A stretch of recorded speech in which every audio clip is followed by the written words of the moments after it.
ጤና ይስጥልኝ የአዲስ ጆርናል ዩቲዩብ ቻናል ተከታዮቻችን፣ ለዛሬ አንድ ጽሑፍ ይዘንላችሁ መጥተናል። ላይክ፣ ሰብስክራይብ፣ ሼር በማድረግ ሐሳባችሁን ደግሞ ኮሜንት ላይ በማስፈር አብራችሁን ሁኑ።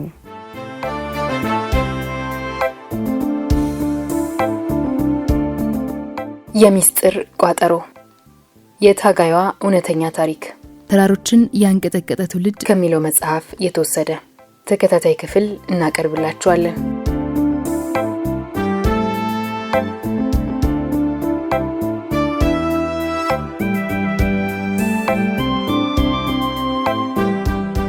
የሚስጥር ቋጠሮ፣ የሁለት ዓለም ሰው፣ ከአታክልት እምባዬ።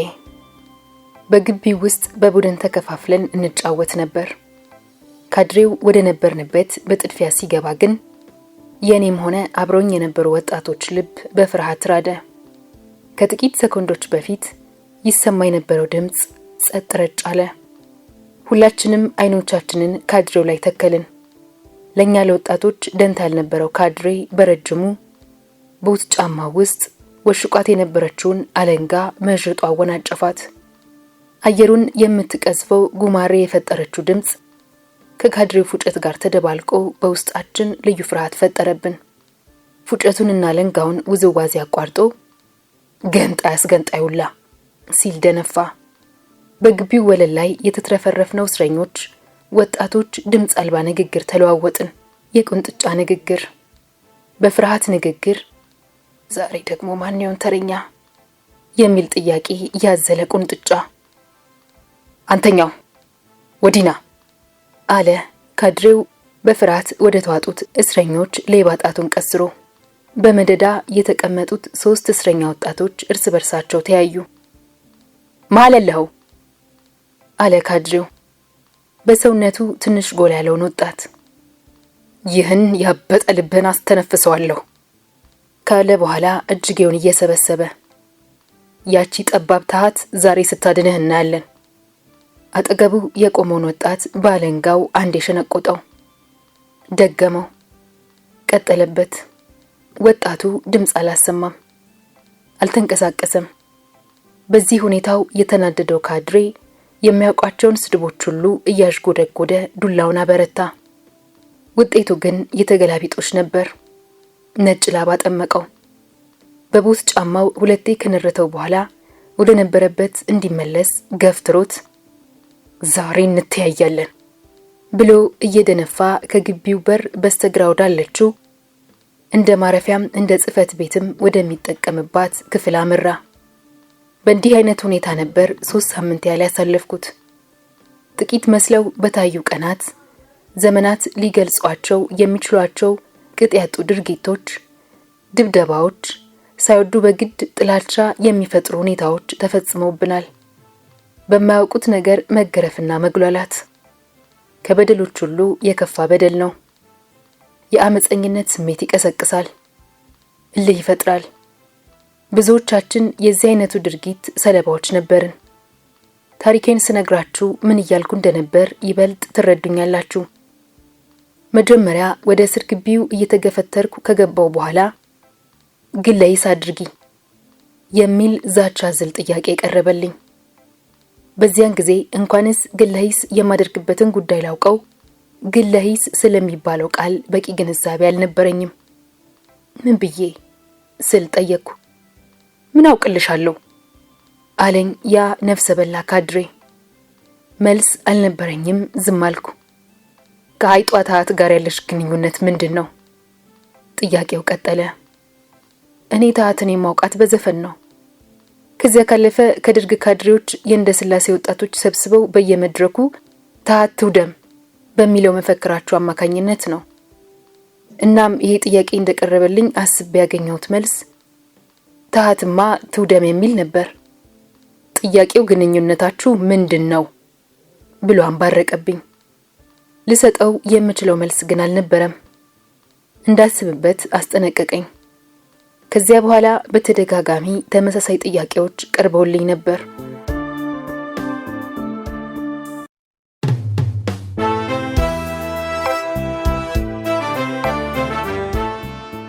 በሁለቱም ጊዜያት የሰጠሁት ቃል የምናገረውም አልነበረኝም።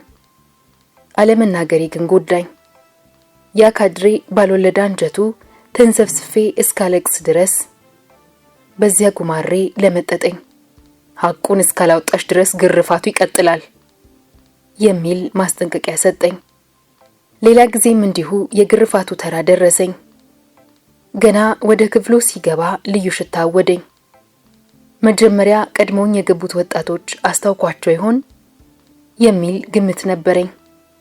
ግን እንደዚህ አልነበረም። ያ ካድሬ በዚያ ጠራራ ፀሐይ ሲጋታው የዋለው መጠጥ ነበር የሰነፈጠኝ። አለወትሮ በቀን አለንጋውን እያወናጨፈ የገባው ድብቅ ፍላጎቱን እንዲፈጽም መጠጡ ገፋፍቶት ኖሯል። ገና እንደገባው አውልቂ አለኝ። ምን አልኩ ተደናግጬ። ልብስሽን አውልቂ ነው ምልሽ ሲል ጮኸብኝ። ባለሁበት ክው ብዬ ቀረው። ገና በ16 ዓመቴ እንዲህ አይነት ጥያቄ ይቀርብልኛል ብዬ አላሰብኩም ነበር። ብቻ የሞት ሞቴን ግለሂስ አደርጋለሁ አልኩት፣ ጓደኞቼ የመከሩኝን እያስታወስኩ። እሱን ኋላ ትናዘዣለሽ፣ አሁን አውልቂ አለ፣ አይኖቹን በትናንሽ ጡቶቼ ላይ ተክሎ። ዛሬ ጀርባሽ እስኪላጥ ድረስ ራቁትሽን ትገረፊያለሽ። እስከ ዛሬ የተከባበርነው ይበቃል። እድል ተሰጥቶሽ አልተጠቀምሽበትም። ስለዚህ እድሉ ዛሬ እኔ ነው፣ በቃ አለ ካድሬው እየደነፋ። አለንጋውን አነሳ። አልቀረልኝም አልኩ ለራሴ። ያለፈው ግርፋት ታወሰኝ። እርቃኔን የግርፋቱን ስቃይ እንደማልችለው ገባኝ። ልማጸነው ፈለግኩ። ጉልበቱ ስር ወድቄ ስለ ሴት ልጅ አምላክ በእናትና በእህቶች ይዤአለሁ። በዚህ ላይ የውስጥ ልብስ አልለበስኩም። ማረኝ፣ ግለይሱን አደርጋለሁ እያልኩ አማርኛና ትግርኛ በተቀላቀለበት ልመና ተማጸንኩት። ለወሲብ የቋመጠው ካድሬ ግን ልቡ አልፈራም። ከወገቤ በላይ የለበስኩትን ሹራብና ካኔቴራ በጉልበት አውልቆ ከትናንሽ ጡቶቼ ጋር ግብ ግብ ጀመረ። ፓምፍሌት አንብቤያለሁ። አሁን ወደ በረሃ ሄዷል እንጂ አበባ የሚባል አንድ ወጣት የታት አባል አድርግሽ ብሎ ጠይቆኝ ነበር። በመሃል በረሃ ስለሄደ ግን አልመለሰልኝም ስል ተናዘዝኩ። ካድሬው አልሰማኝም። አለንጋውን አስቀምጦ ጨዋታው ከጡቶቼ ጋር ነበር። ጋንጋን በሚሸተው አፉ ከንፈሮቼን ለማፈን ሲጠጋ እኔ ለመሸሽ ስታገል ቆየን። በነጋታው አብዮታዊ መንግስት ምህረት አድርጎልሻል ተብዬ ስለቀቅ ካድሬው መልካም ውለታው እንደዋለልኝ ሁሉ በምን ሰዓትና መቼ የት እንደምንገናኝ ቀጠሮ ሰጥቶኝ ከግቢው ወጣው። ታዲያ ከእስር ቤቱ ስወጣ በተፈጸመብኝ ዘግናኝ ድርጊት ምክንያት የማላውቀውን ጥላቻ አርግዤ ነበር። የበርካታ ንጹሃን ዜጎችን ስቃይ ሳይ በእርግጥም ደርግ መደምሰስ የሚገባው አረመኔ መሆኑ ታሰበኝ። አንድ ቀን ገና በማለዳ ካልጋዬ ተነሳው። ልቤ ሸፍቷል። በረሃ ወዳሉ የትግራይ ልጆች ነግዷል። በወሬ የማውቃቸው እነዚያ ወጣቶች በመንፈስ እየጠሩኝ ነው። እናም ዛሬ ልቤ ቆርጧል። ሆኖም እንጀራ እናቴ ለገበያ የምትሄድበት ሰዓት ገና ባለመድረሱ ምንም አይነት እንቅስቃሴ ማድረግ አልቻልኩም። ሰዓቱ እስኪደርስልኝ በቤታችን ዙሪያ የተተከሉትን የኔም ተክል ውሃ ሳጠጣ አረፈድኩ። እንጀራ እናቴ ወደ ገበያ ለመሄድ ከቤት ስትወጣ አለወትሮዋ ትኩር ብላ ተመለከተችኝ። የልቤን ያወቀችብኝ መስሎኝ ደነገጥኩ። አዜብ፣ ፀሐይ እየገረረች ነው፣ ወደ ቤት ግቢ፣ ቶሎ መለሳለሁ ብላኝ ወደ ገበያዋ ሄደች።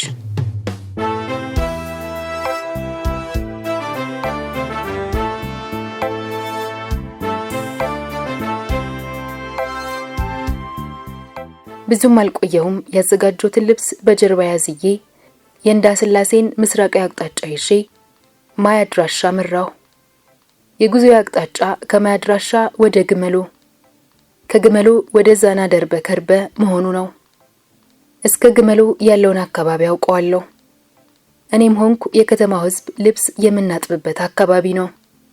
ከዚያ በኋላ ያለውን መንገድ ግን ስለማላውቀው መንገደኛውንና የአካባቢውን ሰው እየጠየቅኩ መሄድ ነበረብኝ። ይህንን አቅጣጫ ይዤ እንደሄድ ያመላከተኝ አንድ ኃይሉ የሚባል የመንደራችን ልጅ ነው። ኃይሉ ህወሓት ውስጥ ሲታገል ቆይቶ ከድቶ የገባ ነው። ከተማ ውስጥ የሚወራበት እንዲያ ነው።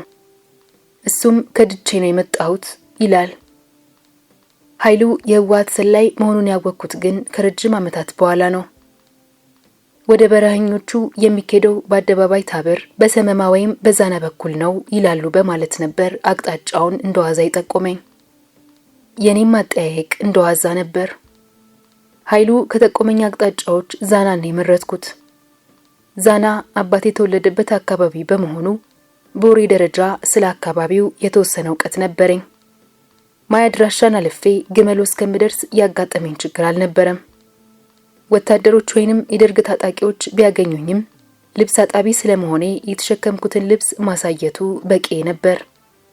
ግመሎ ወንዝን ተሻግሬ አፋፉ ላይ ብቅ ስል ግን ያልታሰበ ሁኔታ ገጠመኝ። አሰሳ ላይ ያረፈዱ የደርግ ወታደሮች በአይፋ መኪና ተጭነው ወደ ከተማ በመመለስ ላይ ነበሩ። መኪኖቹ 4 በሚሆኑ እግረኛ ወታደሮች ታጅበዋል። ደነገጥኩ። ግን ከድንጋጤም ሆነ ከፍርሃት የማገኘው መፍትሄ አልነበረም። ማምለጥ ነበረብኝ። በፍጥነት ወደ ወንዙ ተመልሼ ልብሶቼን ላጠባ አዘጋጀው። ወታደሮቹ ሳያስተውሉኝ አልፈውኝ ሄዱ። እንደገና ልብሶቼን ሰብስቤ ጉዞዬን ቀጠልኩ። የተወሰነ ርቀት ከተጓዝኩ በኋላ አሁንም ሌላ ሁኔታ ተፈጠረ። ከድንጋይ አምራቾች ጋር ፊት ለፊት ተፋጠጥኩ። መጀመሪያ ብዙም አልተደናገጥኩም። አስቆመው ጥያቄ ሲያዥጎደጉዱብኝ ግን ውስጤ መረበሽ ጀመረ። ለደርግ ወታደሮች መረጃ በማቀበል ድጎማ የሚያገኙ ኖረዋል። ቁሚ፣ የት ነው የምትሄጁ? ዛና ስል መለስኩ። ለምን? ምን ለመስራት? የሚል ጥያቄ ተከተለ። መልሱን ከየት እንዳገኘሁት አላውቅም። እህቴን ለመጠየቅ። እዚያው ነዋሪ ናት? አይደለችም። እኔና እህቴ በአባት ነው የምንዛመደው። እኔ አድዋ ነዋሪ ነኝ። እሷ ደግሞ እዚሁ እንደ ስላሴ ነው የምትማረው። አሁን እሷን ልጠይቅ መጥቼ ለእረፍት የእናቷን ልጅ ልትጠይቅ ወደ ዛና ሄዳለች አሉኝ። እኔ ደግሞ ሳላገኛት ከምመለስ እዛው ዛና ሄጄ ልጠይቃት ብዬ ነው አልኳቸው። ወደ ማመኗ ዘነበሉ። ጊዜው ክረምት ሐምሌ 24 ቀን 1970 በመሆኑ ትምህርት ቤት ተዘግቶ ስለነበር አልዋሸችም ብለው ሳይገምቱ አልቀረም። የተሸከምሽው ታዲያ ምንድን ነው? ልብሶቼ ናቸው፣ ብትፈልጉ ፈትሹ ብዬ ሸክሜን አወረድኩ። መንገድ ላይ ሌባ እንዳይተናኮለኝ የደበኳትን አባቴ ገዛልኝን ሲቲዝን ሰዓት እንዳያገኙብኝ ግን ሰግቼ ነበር። ታዩ ዝም ብለሽ ሂጂ ብለው አሰናበቱኝ።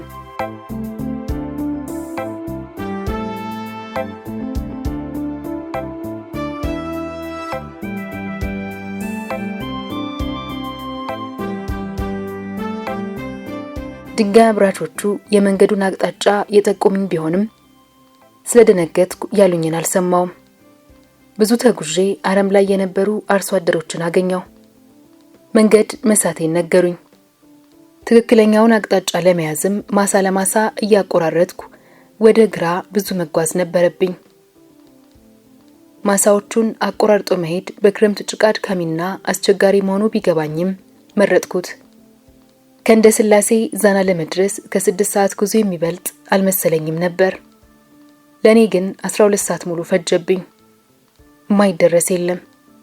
ደርበ ከርበ አካባቢ መድረሴን አርሶ አደሮቹ ጠቆሙኝ። ታጋዮቹ የት እንዳሉ እንዴት ላገኛቸው እንደምችል ጥያቄን ለማን ማቅረብ እንዳለብኝ አሰላሰልኩ። ከአረመኔዎቹ መራቄን እንጂ ታጋዮቹ የት እንደማገኛቸው አላሰብኩበትም ነበር። ግራ እንደተጋባሁ 4 ሰዎች ከቁጥቋጦዎች ውስጥ ብቅ ብቅ አሉ። ፈዝዤ ተመለከትኳቸው። እነሱም ባንክሮ እየተመለከቱኝ ከቆዩ በኋላ አንቺ መምህር በቀለ ልጅ አይደለሽም እንዴ አለኝ ከነሱ መሃል አንዱ።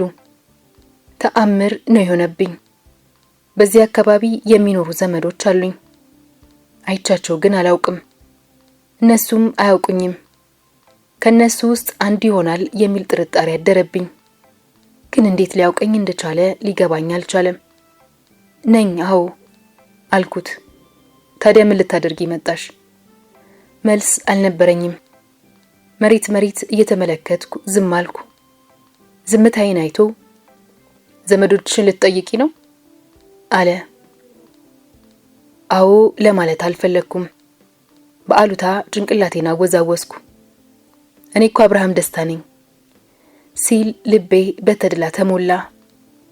አብርሃም ደስታ የእንዳስላሴ ልጅ ነው። ቀደም ብሎ ለትግል የወጣ መሆኑን በወሬ ደረጃ በሚገባ አውቃለሁ። ለካስ እሱ በሕፃንነቴ ያውቀኝ ኖሯል። በመልክ ከአባቴ ጋር ስለምመሳሰል ይሆናል ያስታወሰኝ። ከዚያ በኋላማ ምን ድብብቆሽ አለ። አይነ ጥላዬ ተገለጠ። ልታገል ነው የመጣሁት አልኩት በልበ ሙሉነት። በእኔና እዚያ ካሉት ታጋዮች ጋር ቆይኝ ብሎ ከጓደኞቹ ጋር ወደ ጥሻዎቹ ገቡ። እዚያ ያገኘኋትን ጋንታ የሚመሩት እነ ፀሐዬ የተሰዋ ታጋይ ነበሩ። በአጋጣሚ ወደ ሌላ አካባቢ ልትንቀሳቀስ የመጣች ጋንታ እንጂ ምድብ ቦታዋ እዚያ አልነበረም። ያኔ አንድ ጋንታ በአንድ ቦታ የምትቆይበት ሁኔታ አልነበረም። ፈጣን ጉዞና እንቅስቃሴ ነበር። ስለዚህ ጋንታዋ ያን ሌሊት እዚያው ደርበ ከርባ አድራ በነጋታው ወደ ሌላ ቦታ ትንቀሳቀሳለች። ጧት ጋንታዋ ወደ ስምሪቷ ስትሄድ እኔ ሰለሞን የሚባል ታጋይ ዘንድ እዚያው እንድቀር ተደረገ። ሰለሞን የአካባቢው ክፍለ ሕዝብ ወይንም አስተዳዳሪ ነው። በየአካባቢው የተንቀሳቀሰ ሕዝብ ያስተምራል፣ ያደራጃል። ጋንታዋ ከሄደች በኋላ ከሰለሞን ጋር ውይይት ጀመርን። በእነ አብርሃም በኩል ማንነቴን ስላወቀ ሌላ ተልእኮ ይኖራታል የሚል ጥርጣሬ አልነበረውም። የሱ ሐሳብ ትንሽ በመሆኔ ተመልሼ ከተማ እንድሄድ ማሳመን ላይ ያተኮረ ነበር። ሰለሞን ቁጥርጥር ጸጉሩን እያፍተለተለ ወቅቱ የቀይ ሽብር በመሆኑ የከተማዋ ምስጢራዊ ህዋሶች መበጣጠሳቸውን፣ በዚያ ምክንያት ብዙ ወጣቶች ሳይታሰብ ወደ ትግል እየጎረፉ መሆኑን፣ የወታደራዊ ስልጠና ማዕከሎችም ከአቅማቸው በላይ እንደተጨናነቁ ሰው መቀበል ማቋረጣቸውን፣ በዚያ ላይ የኔን ገና ልጅ መሆን አንስቶ ወደ ከተማ እንድመለስ ወተወተኝ። አነጋገሩ የመጨረሻ ውሳኔ የመስጠት ያህል ነው። ደነገጥኩ። ሰውነቴን የሆነ ነገር ወረረው። ያን ጥላቻ በልቤ ይዤ የመታገል አዲስ ሐሳብ በልቤ አርግዤ በልጅ አቅሜ ያን ሁሉ አድካሚ መንገድ አቋርጬ እዚህ ከደረስኩ በኋላ ተመለሺ መባል ለኔ የሞት ሞት ነበር። የስልጠና ማዕከሉ የፈለገውን ያህል ቢሞላ ለአንድ ሰው የሚሆን ቦታ ያጣል ብዬ አላምንም። ልጅ ነሽ ላልከው ደግሞ ልጅም በሆን ከዚህ ድርጅቴ ጋር ማደግ እችላለሁ። እዛ ከዚህ በተረፈ ተመልሼ ደርግን የማይበት ምክንያት ፍጹም የለም ስል ቁርጠኛ ሐሳቤን ገለጽኩለት።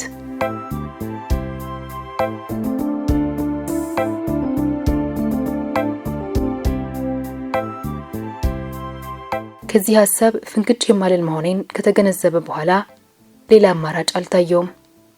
በተመሳሳይ መልኩ ከሌላ አቅጣጫ ከመጣች ሰብለ ከምትባል ወጣት ጋር እዚያው አብረን እንድንቆይ ተደረገ። በእርግጥ የኛ እዚያ መቆየት ሰለሞን ለሚያደርጋቸው አንዳንድ እንቅስቃሴዎች ጠቅሞታል። በትግል ጊዜ ድራማ ከፍተኛ አስተዋጽኦ ነበረው። ህዝቡ ስለ ኑሮ፣ ስለ በደሉ፣ ስለ ትግሉ ወዘተ በድራማ ሲገለጽለት ፈጥኖ ነበር የሚገባው። እኛም ከሰለሞን ጋር ሆነን ድራማ እየሰራን ህዝቡን እያስተማርንና እያደራጀን ቆየን። ሰለሞን ህዝቡን በድራማ ማስተማር እየፈለገ ብቻውን በመሆኑ ይቸገር እንደነበር ሲገልጽልኝ ብትመልሰኝ ኖሮ ማን እንዲያግዝህ ነበር እያልኩ እኩራራበት ነበር። ከሰለሞን ጋር የተወሰነ ጊዜ ከቆየው በኋላ ሰውነቴ የትግሉን ሁኔታ እየተለማመደ መጣ። መራብን፣ መጠማትን፣ መታረዝን፣ ረጅም መንገድ መጓዝን ለመላመድ ብዙ ጊዜ አልፈጀብኝም። እናም ይሄው ጥንካሬ ተመዝኖ ወደ ስልጠና ማዕከል ተላኩ። ወታደራዊ ስልጠና የወሰድኩት በኤርትራ ምድር ማይደጓዊ በተባለ አካባቢ ነው። ወታደራዊ ስልጠናው በጣም አድካሚ ነበር። አቀበት መውጣት፣ ቁልቁለት መውረድ፣ መዝለል፣ ወታደራዊ ድሪል መስራት፣ መንከባለል፣ ዋጥም ተቋቁመው ለብዙ ሰዓት ወታደራዊ ስፖርት መስራት፣ ይህንን ሁሉ በሚገባ ያልፈጸመ ሰልጣኝ ወደ ወታደራዊ ስራ አይሰማራም የሚል ወሬ ከተማ ውስጥ እያለው ሰምቻለሁ። ወታደራዊ ስራ ለመስራት ደግሞ በትግሉ ውስጥ በሚገባ እንዳለመሳተፍ የሚቆጠርበት ጊዜ ነበር። እኔም ፍላጎቴ ስልጠናውን በሚገባ ጨርሼ ወደ ወታደራዊ ስራ መሰማራት ነበር። ግን አልሆነም። ስልጠና እንደጀመርኩ ኪንታሮት ጀመረኝ። ሰልጣኙ የሚፈጽመውን ሁሉ ለመስራት ብሞክርም ህመሜ በጣም ያስቸግረኝ ጀመር። በሽታዬን ደብቄ ለመቆየት ሞከርኩ። ሆኖም በሽታው ከዕለት ዕለት እየተባባሰብኝ መጣ። ያኔ አሰልጣኞቻችን አሰገደና ወዲ ኃይለ ነበሩ። ሁለቱም ተሰውተዋል። ሁኔታዬን ስላወቁት ሕክምና መሄድ እንዳለብኝ ወሰኑ። ወደ ወታደራዊ ስራ ለመሰማራት የነበረኝ ፍላጎት የተሰናከለ መስሎ ስለተሰማኝ አሁን ተሽሎኛል፣ ሕክምና መሄድ አያስፈልገኝም ብዬ ላሳመናቸው ሞከርኩ። ሕክምናሽን መጨረስና ሙሉ ጤነኛ መሆን ይኖርብሻል። አየሽ፣ በኃይሎች የሻምበል ጦር ማለት ነው። ውስጥ አመመኝ ፈለጠኝ የለም። ሙሉ ጤንነት ያስፈልጋል። ስለዚህ መታከም አለብሽ በማለት ወደ ሕክምና እንድሄድ አሳመኑኝ። በወቅቱ በድርጅታችን ውስጥ ስርዓት አልበኝነት ያንፍንፍሽ ይባላል በትግርኛ የነገሰበት ነበር። የስልጣን ጥም ያልሆነላቸው አንዳንድ ግለሰቦች በታጋዩ መሃል ብዙ አደናጋሪ ወሬዎችን በመንዛት ድርጅቱ እንዲፈርስ ያልፈለቀኑት ድንጋይ አልነበረም። የድርጅቱ አመራር በተወሰኑ ሰዎች እጅ ገብቷል። ከተወሰነ አካባቢ የመጡ ሰዎች ናቸው የድርጅቱን አመራር የያዙት የሚልና ሌሎች ያልተጨበጡ አደናጋሪ አሉባልታዎች በሰፊው እየነዙ ድርጅታዊ አንድነት እንዲዳከም፣ ታጋዩ ተስፋ ቆርጦ ወደ የቤቱ እንዲመለስ የተለያዩ አጀንዳዎች እንዲፈጠሩ ይንቀሳቀሱ ነበር። ይህንን ጸረ ትግልና ጸረ ድርጅታዊ አንድነት እንቅስቃሴ ለማምከን ስፋት ያለው ግምገማ፣ ሂስና ግለ ሂስ በየጊዜው ይካሄዳል። በዚህ መድረክ ላይ የስርዓት አልበኝነቱ ተዋናይ በሐቀኛ ታጋዮች ላይ መሰረተ ቢስ ግምገማና ሂስ እያቀረቡ የግምገማው ሰይፍ ወደ እነሱ እንዳያመራ አቅጣጫውን ለማንሳት በሚቻላቸው ሁሉ ተንቀሳቀሱ።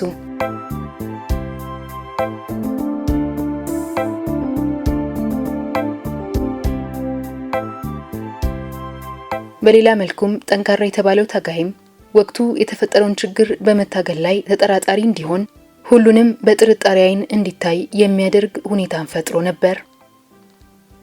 በዚህ አጠቃላይ ሁኔታ ውስጥ ነበር ከበሽታዬ ድኜ ወደ ትግሉ የተቀላቀልኩት። ሕክምናዬን እንደጨረስኩ ምግብ በደንብ መውሰድ አልቻልኩም። ከሻይና ከአጥሚት ያለፈ ምግብ መውሰድ አስቸገረኝ። ያም ሆኖ ግን በድርጅታዊ ስራዎች ለመሰማራትና ጠንካራ ታጋይ ሆኜ ለመገኘት የነበረኝ ጉጉት ከፍተኛ ነበር። እዛው ሕክምና ማዕከል ውስጥ እንዳለው አበበ የሚባል ሐኪም አሁንም በህይወት አለ፣ ዛሬ ዋርድያ ዘብ ትቆሚያለሽ ሲለኝ ደስታውን አልቻልኩትም። ከኔ በፊት ዘብ ሆኖ ካመሻውም ሆነ ከኔ በኋላ ዘብ ሆኖ ከሚተካኝ አባል ጋር በስልጠና ወቅት አብረን ነበርን። የመጀመሪያው ዘብ የጥበቃ ሰዓቱን ከጨረሰ በኋላ ቀስቅሶኝ ዘብ እንድቆም አድርጎኝ ሄዳል። እኔም ለአንድ ሰዓት ተኩል የሚሆን ጊዜ ከጠበቅኩ በኋላ የቡድኑ ሰዓት ተቆጣጣሪ የሕክምና ኃላፊ ወደ ነበረው ሰው ብቻ ዘንድ ሄድኩኝ። ያኔ ሰዓት ተቆጣጣሪ በቂ የሰው ኃይል ስላልነበር የጥበቃ ስርዓት ፈረቃ በአንድ ሰው ነበር የሚካሄደው። ሰዓት ተቆጣጣሪው የጥበቃ ተረኝነት ጊዜ በማለቁ ብርሃኔ የሚባል ታጋይ ቀስቅሼ ወደ መኝታዬ መሄድ እንደምችል ነገረኝ። ታጋዮቹ በምሽጋቸው ውስጥ በተርታ ነበር የሚገኙት። ብርሃኔ የት እንደተኛ ማወቅ አልቻልኩም። ሁሉን በተርታ እየቀሰቀስኩ ብርሃኔ አለ እያልኩ መጠየቅ ነበረብኝ። የጠየቅኳቸው በሙሉ ብርሃኔ የለም እያሉ ተስፋ ሲያስቆርጡኝ መጨረሻ ላይ አንዱን ታጋይ ቀስቅሼ ብርሃኔ ነህ ስለው አዎን አለኝ። በል ተነስ ተረኛ ነህ አልኩት። ከነሱ ጎን የተኛ ሌላ ሰው ይሄኛው ብርሃኔ አይጠብቅም፣ አፉን ተመቷል፣ ይሄ ብርሃኔ ቦጅ ነው፣ ሌላ ብርሃኔ ነው አንቺ የምትፈልጊው አለኝ። ወደ ሰዓት ተቆጣጣሪው ተመልሼ ሁኔታውን ገለጽኩለት። አሁንም ሌላ ብርሃኔ አለ፣ ታገኘዋለሽ ፈልጊ አለኝ። እናም በግምት ከግማሽ ሰዓት ፍለጋ በኋላ ብርሃኔን አገኘሁት። ለብርሃኔ የተረኝነት ጥበቃውን አስረክቤ ወደ መኝታ ቦታ ስመለስ ሰዓት ተቆጣጣሪው መንገድ ላይ ያገኘኝና አንቺ ማንሽ የሚል ጥያቄ አቀረበልኝ። አዜብ ነኝ፣ ብርሃኔን ስፈልግ ነበር፣ ገና አሁን ያገኘሁት። ነገር ይኖርሻል እንጂ እስካሁን አተሹ አይደለም የቆየሹ አለኝ። አባባሉ አልገባኝም። ምን አልኩት። ተረኛ ቀይሪ ካልኩሽ በኋላ ስንት ሰዓት አሳለፍሽ? እሱስ ልክ ነህ፣ ግን እንዳላገኙት ነግሬ ደግመሽ ፈልጊው ካልከኝ በኋላ ገና አሁን ያገኘሁት አልኩት።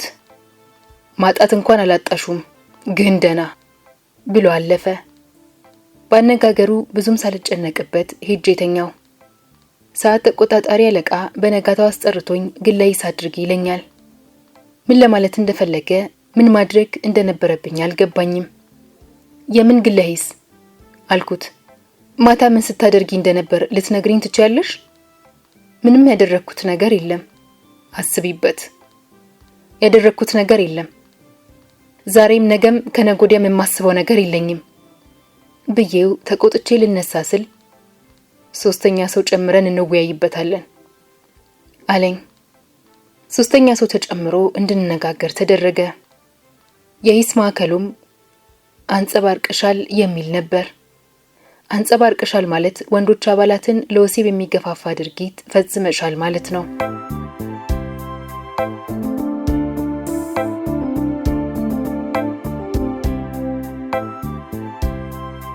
በወቅቱ በድርጅታችን ውስጥ ወሲብ መፈጸም በፍጹም የተከለከለ ነበር። እንዲያውም የድርጅቱን አንድ ትልቅ የሥነ ምግባር ሕግ እንደመጣስ ነበር የሚቆጠረው። የሕክምና ኃላፊው በድርጅቱ ውስጥ ስርዓት አልበኝነት እንዲነግስ ከሚንቀሳቀሱት ውስጥ አንዱ ስለነበር በእንደዚህ አይነት መሰረታዊ ቢስ ግምገማዎችና ሂሶች የብዙ ታጋዮችን ቅስም ሰብሯል። ይህችን አጋጣሚ እኔ ላይ ለመጠቀምም አንጸባርቀሻል በሚል ሐሳብ ላይ ደርቆ ሁኔታዎችን ለመጥፎ ዓላማው ማስፈጸሚያ በሚረዳው ያመቻቸ እያስተካከለ ሂሱን አሽጎደጎደው። ሶስተኛው ሰው ተጨምሮበትም ጉዳዩን ልጨርሰው አልቻልንም። ስለዚህ ጉዳዩ ወደ ቤቱ ወይንም ወደ ሁሉም አባላት እንዲቀርብ ተስማምተን ተለያየን። ኃላፊው ሐሳቡን ለቤቱ ሲያቀርብ ቤቱን ያሳምናል ብሎ ያሰበውን ምክንያት ሁሉ ፈጥሮ ነበር። ብዙ ብከራከርም የሚሆን አልነበረም። በጥሩ ቃላት አሳምሮ ባቀረበው መሰረተ ቢስ ውንጀላ ቤቱ እኔ ጥፋተኛ እንደሆንኩ አድርጎ እንዲያይ ተጽዕኖ አደረገ። እኔም ያኔ 06 ወደምንለው የአባላት ግንባታ ወደሚካሄድበት ክፍል እንድላክ ተደረገ። በወቅቱ የነበሩት የ06 ኃላፊዎች ኡስማን ጀቤ ወይንም አበበ ተክለ ሃይማኖት፣ አሁን የአየር ኃይል አዛዥ ፍረ ተስፈ ሚካኤልና ርዕሶም ነበሩ። መጀመሪያ ያነጋገረኝ ርዕሶም ነበር። ወደ 06 የመጣሽበትን ምክንያት ታውቂዋለሽ? አውቀዋለሁ አልኩት። ምንድነው እሱ? ጾታዊ ግንኙነት ፈጽመሻል ተብዬ ነው። እኔ ግን አንዳችም የፈጸምኩት ነገር የለም። ብዙ የሚያሰጋ ነገር የለም። አስቢበትና ስተት ፈጽመሽ ከሆነ ከስተትሽ ታረመሽ ትወጫለሽ። እዚህ የመጣሽው ለግንባታ እንጂ ሌላ ነገር አይደለም። ስለዚህ አይዞሽ ቢለኝም ምንም የፈጸምኩት ነገር ስላልነበር ውይይታችን በዚህ ተቋጨ። በሚቀጥለው ቀን ፍረ ተስፈ ሚካኤል አነጋገረኝ። ከፍረ ጋር ያደረግነው ውይይትም ከርዕሶም ጋር ካደረግነው ውይይት የተለየ አልነበረም። በሌላ ሶስተኛ ቀን ኡስማን ጀቤ አነጋገረኝ። ያኔ በጣም ነበር ሆዴ ባሰኝ።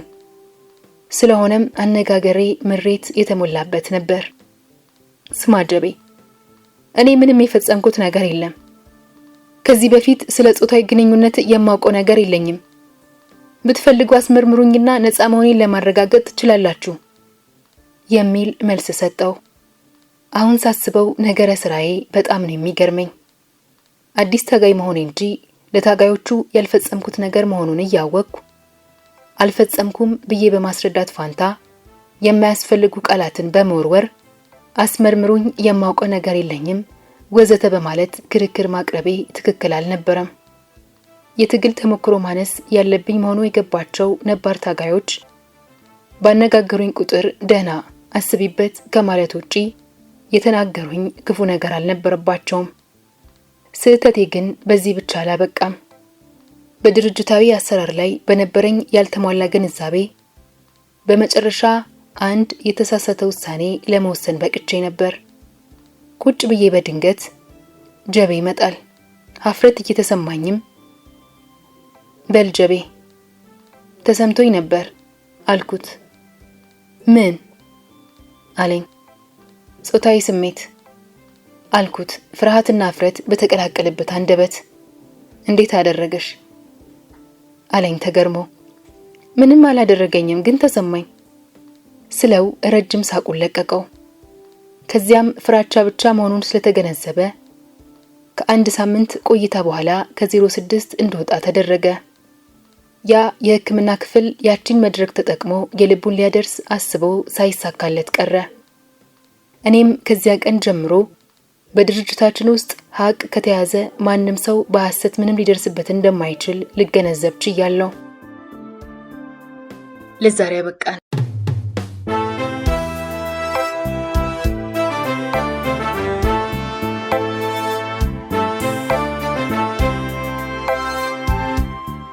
የዛሬ ታሪካችን እንዴት ነበር? ከወደዳችሁት ላይክ አድርጉ። ሐሳባችሁን ኮሜንት ላይ አስቀምጡልን። ሰብስክራይብ ማድረጋችሁንም እንዳትረሱ።